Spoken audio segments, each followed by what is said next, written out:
अस्सलाम वालेकुम जी, मैं ਤੁਹਾਡਾ ਹੋਸਟ ਮੁਹੰਮਦ ਇਰਫਾਨ ਅੰਸਾਰੀ ਤੇ ਤੁਸੀਂ ਵੇਖਦੇ ਪਏ YouTube ਚੈਨਲ ਐਂਟਰਟੇਨਮੈਂਟ ਕਲੱਬ ਤੇ ਸਾਡੇ ਚੈਨਲ ਨੂੰ ਸਬਸਕ੍ਰਾਈਬ ਕਰੋ, ਲਾਈਕ ਕਰੋ, ਸ਼ੇਅਰ ਕਰੋ ਤੇ ਕਮੈਂਟ ਲਾਜ਼ਮੀ ਕਰੋ। ਜਨਾਬ ਸਾਡਾ ਅੱਜ ਦਾ ਮੌਜੂ ਇਹ ਵੇ ਅਸੀਂ ਰੂਸ ਤੇ ਯੂਕਰੇਨ ਦੀ ਜੰਗ ਦੇ ਬਾਰੇ ਗੱਲਬਾਤ ਕਰਾਂਗੇ।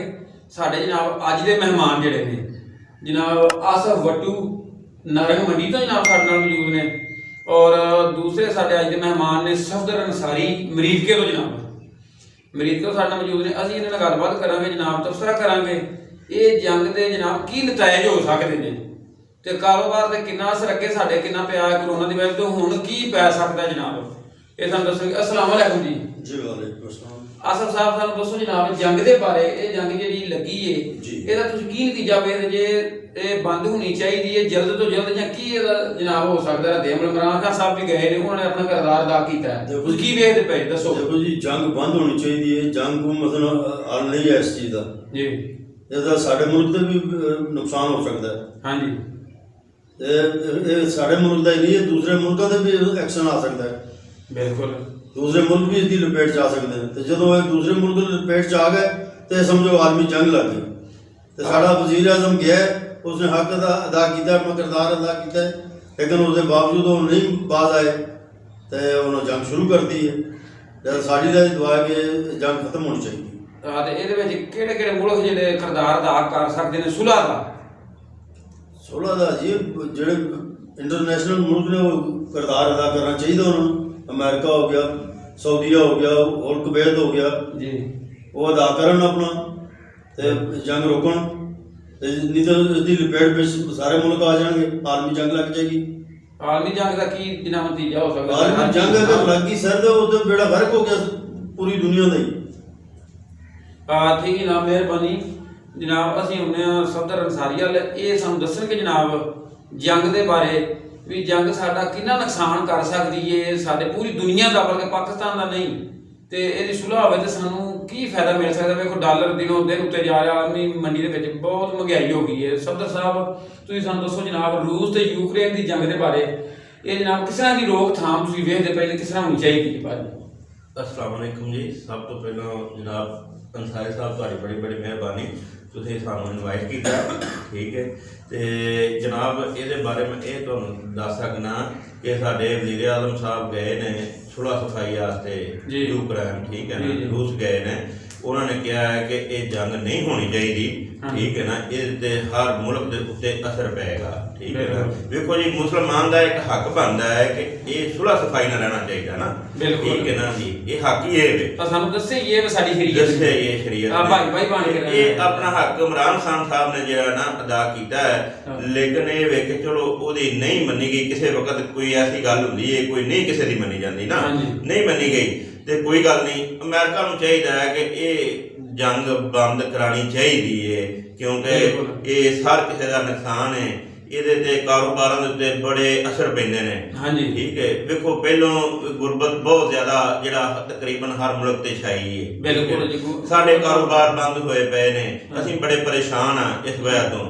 ਇਹ ਆਲਮੀ ਜੰਗ ਕਿਧਰੇ ਵੀ ਜੰਗ ਹੋਵੇ ਇਹ ਹਰ ਮੁਲਕ ਤੇ ਤਕਰੀਬਨ ਅਸਰ ਪੈਂਦਾ ਹੈ, ਠੀਕ ਹੈ। ਇਹ ਸਾਡੇ ਕਾਰੋਬਾਰਾਂ ਦੇ ਉੱਤੇ ਬਹੁਤ ਜ਼ਿਆਦਾ ਅਸਰ ਪੈ ਰਿਹਾ ਹੈ। ਸਾਡੇ ਮੁਲਕ ਦੇ ਵਿੱਚ ਬੜੀ ਜਿਹੜਾ ਨਾ ਜੀ ਇਹ ਪਰੇਸ਼ਾਨੀ ਹੈ ਕਿ ਇਨਸ਼ਾਅੱਲਾ ਅੱਲਾਹ ਖੈਰ ਕਰੇ, ਉਮੀਦ ਆਉਣ ਵਾਲੇ ਵਕਤ ਦੀ ਬਿਹਤਰ ਹੈ ਇਨਸ਼ਾਅੱਲਾ। ਇਮਰਾਨ ਖਾਨ ਸਾਹਿਬ ਜਿਹੜੇ ਨੇ ਇਹ ਸਾਡੇ ਕਾਰੋਬਾਰ ਦੇ ਵਿੱਚ ਬਹੁਤ ਅੱਛਾ ਅੱਗੇ ਲੈ ਕੇ ਜਾਣਗੇ ਇਨਸ਼ਾਅੱਲਾ। ਸਾਡੀ ਇੰਡਸਟਰੀ ਉੱਤੇ ਆਏਗੀ, ਅੱਲਾਹ ਖੈਰ ਕਰੇਗਾ ਇਨਸ਼ਾਅੱਲਾ। ਸਾਡੇ ਕਾਰੋਬਾਰ ਰੋਜ਼ਗਾਰ ਇਨਸ਼ਾਅੱਲਾ ਬਿਹਤਰ ਹੋ ਜਾਣਗੇ।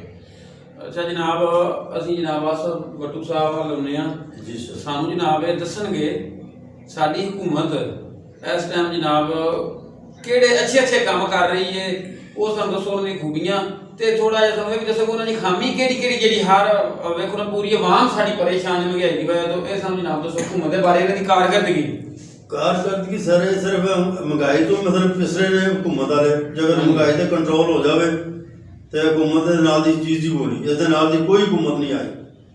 ਕਿਸ ਤਰ੍ਹਾਂ ਗਰੀਬ ਆਵਾਮ ਦਾ ਇਹਨੇ ਅਹਿਸਾਸ ਕੀਤਾ ਕਿਸੇ ਹਕੂਮਤ ਨੇ ਨਹੀਂ ਕੀਤਾ ਤੇ ਕਿਸ ਤਰ੍ਹਾਂ ਕਰਨੀ ਚਾਹੀਦੀ? ਤੁਸੀਂ ਆਪਣਾ ਸਲਾਹ ਦੇ ਸਕਦੇ ਜੇ ਸਾਡੇ ਖਾਨ ਸਾਹਿਬ ਨੂੰ ਜਾਂ ਦੂਸਰੇ ਲੀਡਰਾਂ ਨੂੰ? ਸਰ ਇਹ ਕਿਸ ਤਰ੍ਹਾਂ ਪਲੈਨਿੰਗ ਹੋਣੀ ਚਾਹੀਦੀ ਜਿਹੜਾ ਗਰੀਬ ਆਦਮੀ ਜਿਹੜਾ ਨਾ ਉਹ ਖੁਸ਼ਹਾਲ ਹੋਵੇ? ਸਰ ਗੱਲ ਹੈ ਕਿ ਮਹਿੰਗਾਈ ਤੇ ਕੰਟਰੋਲ ਕਰਨ ਵਾਲੇ ਵਜ਼ੀਰ ਆਜ਼ਮ ਉਹ ਕਰ ਸਕਦਾ ਹੈ। ਬਿਲਕੁਲ ਤੇ ਅਗਰ ਮਹਿੰਗਾਈ ਤੇ ਕੰਟਰੋਲ ਹੋ ਜਾਏ ਤਾਂ ਹਰ ਗਰੀਬ ਆਦਮੀ ਜਿਹੜਾ ਖੁਸ਼ਹਾਲ ਹੋ ਜਾਏਗਾ ਤੇ ਇਸ ਮੁਲਕ ਦਾ ਵੀ ਫਾਇਦਾ ਹੋਏਗਾ। ਵੇਖੋ ਨਾ ਤਰੱਕੀ ਤੇ ਜਾਏਗਾ। ਆ ਜਿਹੜਾ 800 ਰੁਪਈਆ ਦਿਹਾੜੀ ਲੈਂਦਾ ਜਾਂ 1200, ਜਿਹਦੇ 4 ਬੱਚੇ ਨੇ, ਤੇ ਬੜਾ ਮੁਸ਼ਕਲ ਗੁਜ਼ਾਰਾ ਹੁੰਦਾ, ਬਿੱਲ ਨਹੀਂ ਦਿੱਤੇ ਜਾਂਦੇ, ਖਾਣਾ ਨਹੀਂ ਪੂਰਾ ਹੋ ਰਿਹਾ।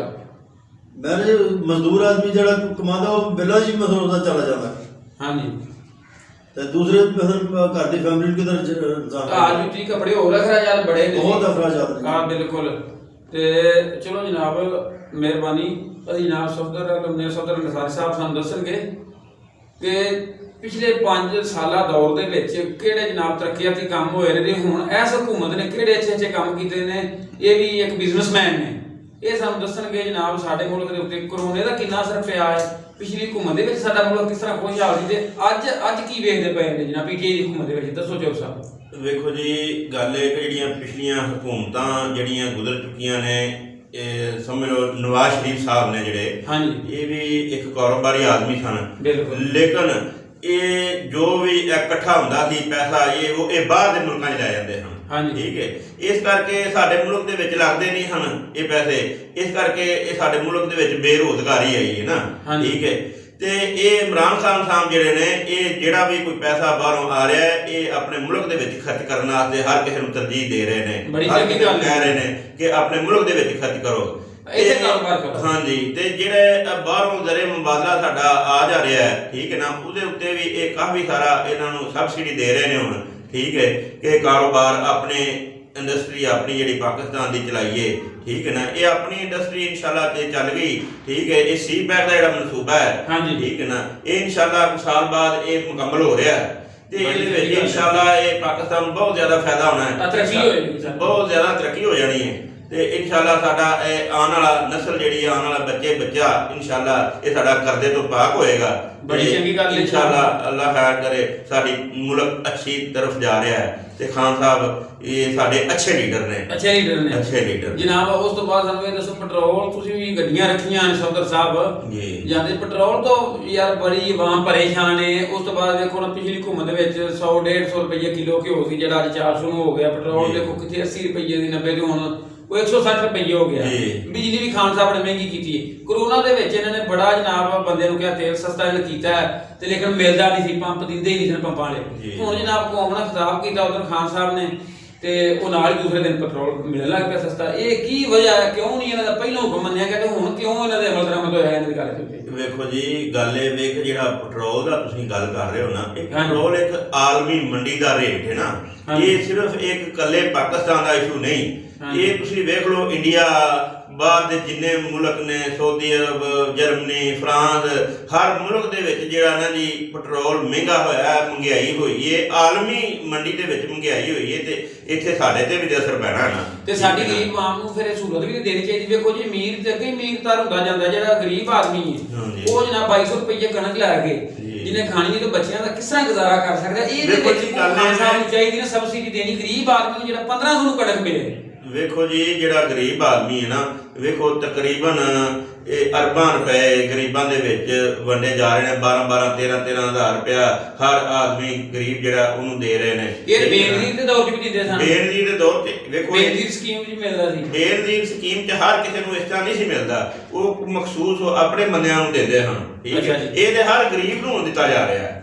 ਠੀਕ ਹੈ। ਇਹ ਹਰ ਗਰੀਬ ਨੂੰ ਦਿੱਤਾ ਜਾ ਰਿਹਾ ਹੈ। ਉਸ ਤੋਂ ਬਾਅਦ ਇਹ ਵੇ ਕਿ ਇਹ ਗਰੀਬ ਦੀ ਜਿਹੜੀ ਦਿਹਾੜੀ ਹੈ ਉਹ ਵੀ ਵੱਧ ਗਈ ਹੈ, ਉਹ ਵੀ ਵਧਾ ਦਿੱਤੀ ਗਈ ਹੈ। ਮਜ਼ੀਦ ਇਹਨਾਂ ਨੂੰ ਸਿਹਤ ਕਾਰਡ ਫਰਾਹਮ ਕਰ ਰਹੀ ਹੈ ਹੁਕੂਮਤ। 10 ਲੱਖ ਤੱਕ ਗਰੀਬ ਆਦਮੀ ਜਿਹੜਾ ਆਪਣਾ ਇਲਾਜ ਨਹੀਂ ਕਰਾ ਸਕਦਾ, ਉਹ ਫ੍ਰੀ ਕਰਾਏਗਾ। ਠੀਕ ਹੈ। ਗਰੀਬ ਦੇ ਬਾਰੇ ਜੇ ਸੋਚਿਆ ਜਾ ਰਿਹਾ ਹੈ, ਇਹ ਐਸਾ ਇੱਕ ਸਾਡਾ ਹੁਕਮਰਾਨ ਆਇਆ ਜਿਹੜਾ ਗਰੀਬ ਦੇ ਬਾਰੇ ਸੋਚਦਾ ਹੈ। ਤੇ ਇਹ ਜਨਾਬ ਜਿਹੜਾ ਕਾਰਡ ਹੈ, ਇਹ ਸਰਕਾਰੀ ਹਸਪਤਾਲਾਂ 'ਚ ਚੱਲੇਗਾ ਜਾਂ ਪ੍ਰਾਈਵੇਟ? ਜਿੱਥੋਂ ਮਰਜ਼ੀ ਅਸੀਂ ਆਮ ਆਦਮੀ ਜਨਾਬ ਉਹ ਨਾ ਹੋਵੇ ਅਸੀਂ ਜਾ ਉੱਥੇ ਲੈਣ 'ਚ ਲੱਗੇ ਹੋਈਏ, ਸਾਡੀ ਕੋਈ ਗੱਲ ਨਾ ਸੁਣੇ। ਵੇਖੋ ਜੀ, ਗੱਲ ਇਹ ਵੇ ਕਿ ਇਹ ਲੈਣ ਨਹੀਂ ਤੁਹਾਨੂੰ ਪੈਣ ਲੱਗੀ। ਇਹ ਇਨਸ਼ਾਅੱਲਾ ਅੱਲਾਹ ਖੈਰ ਕਰੇ। ਇਹ ਇਸ ਤਰ੍ਹਾਂ ਦੇ ਅੱਗੋਂ ਹੁਕੂਮਤ ਜਿਹੜੀ ਇਹ ਕੰਮ ਕਰ ਰਹੀ ਹੈ, ਇਹ ਤੁਹਾਨੂੰ ਘਰ ਆ ਕੇ ਸਿਹਤ ਦੀਆਂ ਸਹੂਲਤਾਂ ਮਿਲਣੀਆਂ ਕਰਨੀਆਂ ਨੇ, ਤੁਹਾਨੂੰ ਕਿਤੇ ਜਾਣ ਦੀ ਜ਼ਰੂਰਤ ਹੀ ਨਹੀਂ ਪੈਣੀ ਕਰਨੀ। ਇਹ ਤਾਂ ਮਿਲ ਜੇ ਜਨਾਬ ਸਾਨੂੰ, ਅਸੀਂ ਬਹੁਤ ਖੁਸ਼ ਹਾਂ ਜਨਾਬ, ਸਾਡੀ ਆਵਾਮ। ਹਾਂਜੀ। ਤੇ ਤੁਹਾਡਾ ਹਰ ਕੰਮ ਇਨਸ਼ਾਅੱਲਾ ਤੁਹਾਡੇ ਘਰ ਦੀ ਦਹਲੀਜ਼ ਤੇ ਆ ਕੇ ਤੁਹਾਨੂੰ ਮਿਲੇਗਾ। ਤੁਹਾਨੂੰ ਕਿਸੇ ਕਿਸਮ ਦੀ ਪਰੇਸ਼ਾਨੀ ਨਹੀਂ ਆਉਣ ਲੱਗੀ ਆਉਣ ਵਾਲੇ ਲੋਕਾਂ ਤੇ। ਜਨਾਬ ਬੜੀ ਮਿਹਰਬਾਨੀ ਸਫਦਰ ਸਾਹਿਬ, ਬੜੀ ਮਿਹਰਬਾਨੀ ਤੁਹਾਡੀ। ਆਸਫ ਬੱਟੂ ਸਾਹਿਬ ਜਨਾਬ, ਵੇਖੋ ਜਿਹੜੇ ਤੁਸੀਂ ਸਾਡੇ ਭਰਾ ਵੇਖ ਰਹੇ ਜੇ ਸਾਡਾ ਚੈਨਲ, ਇਹਨੂੰ ਸਬਸਕ੍ਰਾਈਬ ਕਰੋ, ਲਾਈਕ ਕਰੋ, ਸ਼ੇਅਰ ਕਰੋ, ਤੇ ਕਮੈਂਟ ਲਾਜ਼ਮੀ ਕਰੋ। ਤੇ ਅਸੀਂ ਚੰਗੀਆਂ ਚੰਗੀਆਂ ਗੱਲਾਂ ਹਰ ਇੱਕ ਦੀ ਆਵਾਜ਼ ਉੱਪਰ ਲੈ ਕੇ ਆਵਾਂਗੇ। ਸਾਡਾ ਇਹ ਮਕਸਦ ਹੈ, ਮਿਸ਼ਨ। ਅਸੀਂ ਕਿਸੇ ਪਾਰਟੀ ਦੇ ਨਾਲ ਅਟੈਚ ਨਹੀਂ। ਅਸੀਂ ਸ਼ੁਕਰੀਆ ਕਰਨੇ YouTube ਦਾ ਤੇ ਜਿਨ੍ਹਾਂ ਨੇ ਸਾਨੂੰ ਇਹ ਪਲੇਟਫਾਰਮ ਦਿੱਤਾ। ਤੇ ਜਨਾਬ ਅਸੀਂ ਤੁਹਾਡੀ ਆਵਾਮ ਦੀ ਹਰ ਗੱਲ ਆਵਾਮ ਤੱਕ ਪਹੁੰਚਾਈਏ, ਦੂਸਰੇ ਭਰਾਵਾਂ ਤੱਕ। ਤੇ ਜਨਾਬ ਮਿਹਰਬਾਨੀ, ਰੱਬ ਰੱਖਾ, ਫਸਦੇ ਰਹੋ।